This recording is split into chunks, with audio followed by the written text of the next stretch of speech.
morning. Welcome back to RAAONLINE, and today we'll talk about an allergic rhinitis. How do you evaluate and how do you manage a case of an allergic rhinitis? As you know, allergic rhinitis is a very common condition across everywhere. It's a big global problem.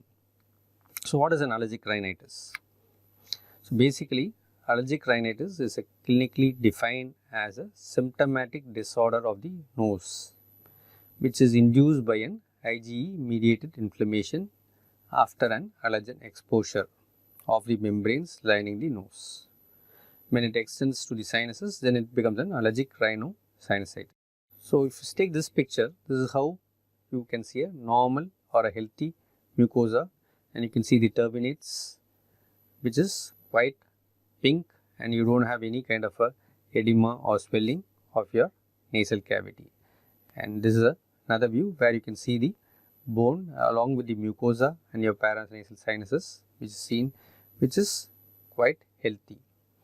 Whereas if you see what happens in allergic rhinitis, the whole mucosa becomes edematous, like what you see here, edematous, and you have an increased mucus secretion and you have a exudate in your airway.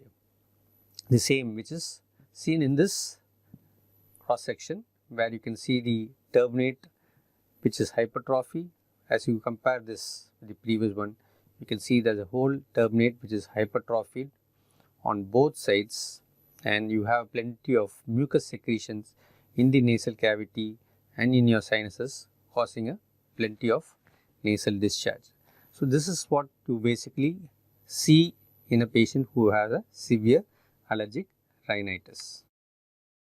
So what is the basic problem, or what is the basic etiology? So allergic rhinitis can be divided into two types. Either it could be a seasonal or perennial.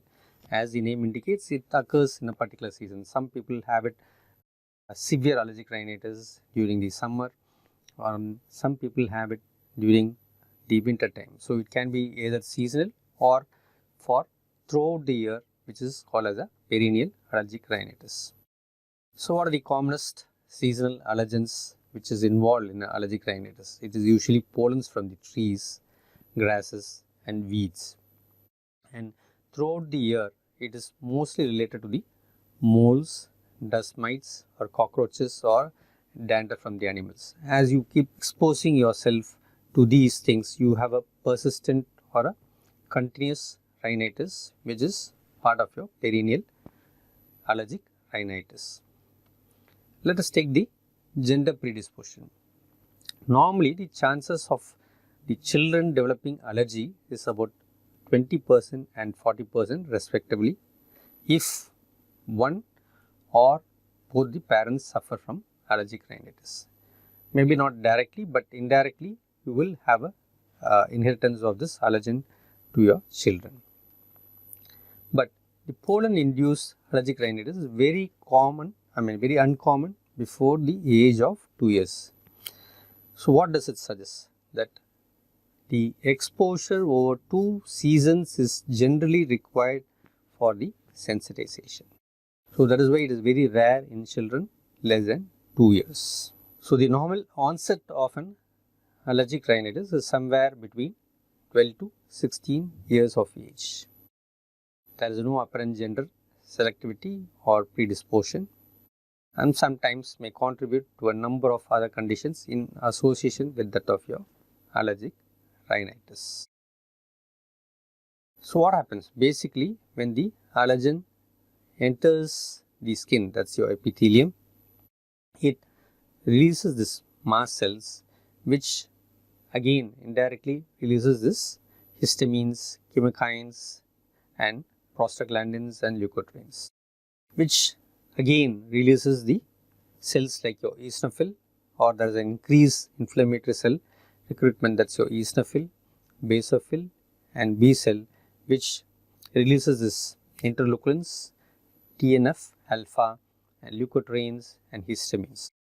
So when this releases, so in the early phase you have a increased secretion of a mucus. So that is called as an acute rhinitis.